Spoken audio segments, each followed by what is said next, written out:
You touch that cable again, and you're going to regret it. That's the first thing I said, and the last warning I gave before I realized just how deep this mess went. Because that man crouched beside my house wasn't a technician or a neighbor lending a hand.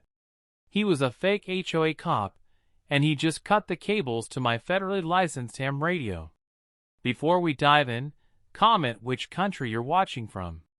Let's see how far this story travels. Saturday mornings in Sycamore Ridge usually sound like peace. Sprinklers clicking in rhythm, distant lawnmowers coughing awake, kids dragging bikes down the sidewalk. But that morning, all I heard was silence. My ham rig had gone dead mid-transmission. One moment, I was trading weather reports with a storm spotter 2 states over.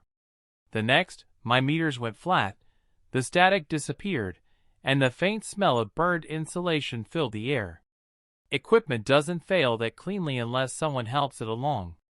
I stepped outside and there he was, a man I'd never seen before, wearing a black tactical vest with HOA cop printed across the back in crooked white vinyl. His cheap sunglasses couldn't hide the guilt written all over his face. He froze when he saw me. The cutters in his hand still dangled from the cable. A cable that now swung loose, severed clean. "Morning," he said, trying to sound official. "You're in violation of neighborhood guidelines. Unauthorized installation." I stared at him jaw tight. "You just cut a federally licensed communications line." He blinked, hesitated, then muttered, "I was told to handle it." "By who?" "President Grant," he said finally. "Linda Grant," she said. "Cut it down if you won't cooperate." I knew that name too well. Linda Grant, self-appointed ruler of Sycamore Ridge.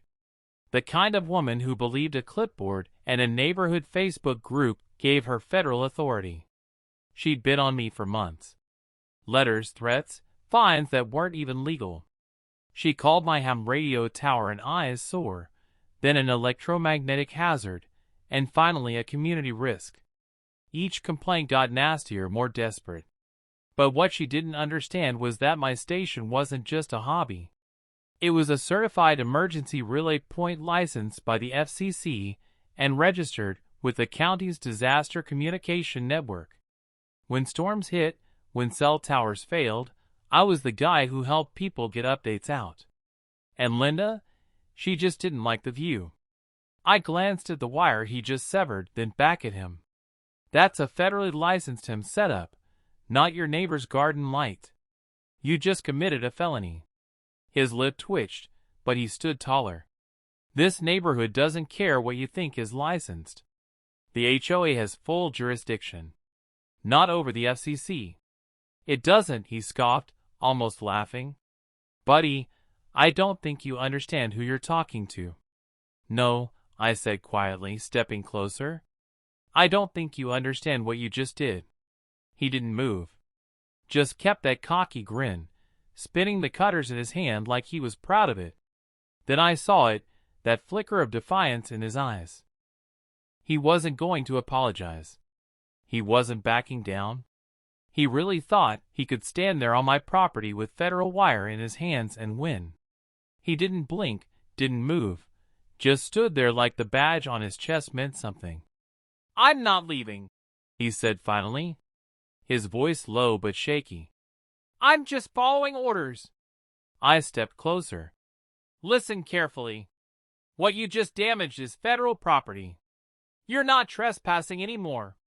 You're tampering with a licensed communication system. That's up to 5 years in prison and a $50,000 fine. Still think it's worth it?" His hand twitched on the cutters. "You think you can scare me with laws?" I tilted my head slightly. "No, but reality will." He laughed under his breath, nervous, fake confidence bleeding through. "I'm doing my job. You can file your complaint with the HOA board." "Complaint?" I echoed. "Buddy, I'm documenting a crime scene." He frowned. "You can't prove I cut anything." I turned, gesturing at the security camera mounted under the eaves, its red light glowing steady. "Funny," That's what people always say right before they find out they're on film. He froze. The smirk faded, replaced by something smaller. Panic creeping up through the cracks. I raised my voice slightly. So what's the plan here? You cut one line, hope I give up, then go home and brag about it on your HOA Facebook page. He clenched his jaw. You don't understand. She said this whole setup was illegal. She said the HOA had clearance. The HOA I cut in doesn't override the federal government. He swallowed hard, eyes darting toward the street. That was the first time he looked unsure, like he was realizing Linda Grant had set him up to take the fall. You really think she's going to back you up when this hits court? I asked. He didn't answer. His shoulders slumped slightly, but his pride wouldn't let him drop the cutters. He stepped back, lifting his chin again. I was told to do it, and I'll finish the job. That did it. I stepped in, closing the distance between us in 2 strides. My hand shot forward, gripping his wrist just above the cutter handle. You so much as move that blade again, I said quietly, and you'll wish the law got to you before I did. His eyes darted to my hand, then back to my face. The bravado cracked. You can't threaten an officer. I almost laughed. You're not an officer. You're a trespasser in a polyester vest. We stood there, 2 men, inches apart, neither backing down. The tension was thick enough to feel in your teeth. Then came the sound. Engines low, deep, synchronized. The fake cop looked over my shoulder. His confidence drained in one heartbeat. I didn't turn. Not yet. I knew that sound. It was the sound of government-grade SUVs rolling up a residential street. And when I finally did glance behind me, the sight almost made me grin. 3 black Suburbans coasted to a stop at the curb. Doors opened. Boots hit the pavement. The lead agent flashed a badge that caught the sunlight. Federal Communications Commission Enforcement Division. The man in front of me went pale. Sir, the agent called out, voice sharp and calm. Step away from that wire. He didn't move. Didn't breathe because in that moment, he finally realized the HOA couldn't save him anymore. If you're enjoying this HOA story so far, like and subscribe, because the story is only going to get better. The agents didn't come in shouting. They didn't need to. Their presence alone changed the entire air on that street. The fake HOA cop froze in place, his hand trembling as he slowly lifted it away from the cut cable. Step back, the lead agent ordered, voice calm but commanding. Hands where we can see them. He obeyed, the arrogance melting off his face as 2 agents moved in, securing the cutters and the fake badge still clipped to his vest. The patch that once looked so official, HOA cop, now looked ridiculous under real federal authority. Sir, one agent said to me, you reported equipment interference earlier this week. I nodded, pointing to the severed coax. He's the reason my entire system went down. I caught him red-handed. The agent crouched to inspect the damage, tracing the cable with a gloved finger. This isn't a local issue anymore. This line carries a federal license. Cutting it falls under willful interference with communications. That's a felony. The man's knees nearly buckled. I didn't know, he blurted out. I was just following orders.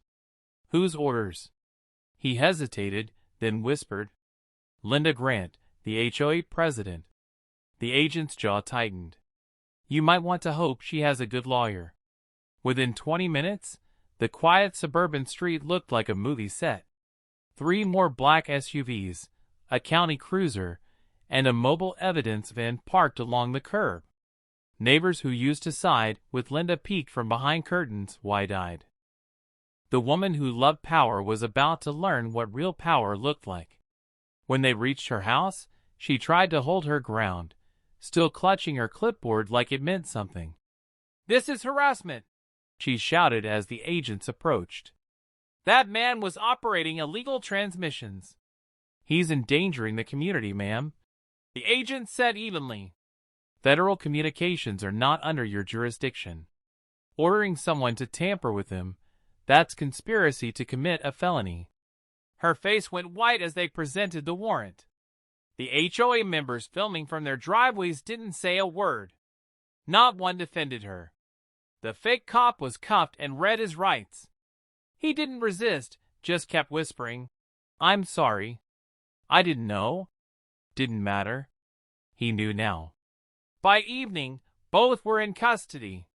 The charges stacked up fast. Tampering with federally licensed communications, impersonation of law enforcement, conspiracy to commit property damage.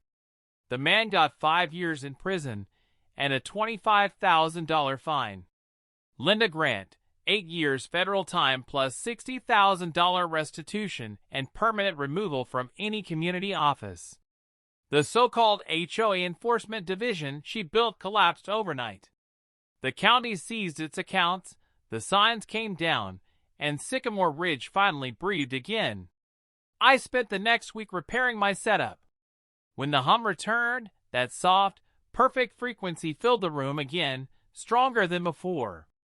As the storm rolled through that night, I keyed up the mic and transmitted weather updates across 3 counties, same as always. And that's how a fake HOA cop with a pair of cutters and one arrogant president learned the hard truth.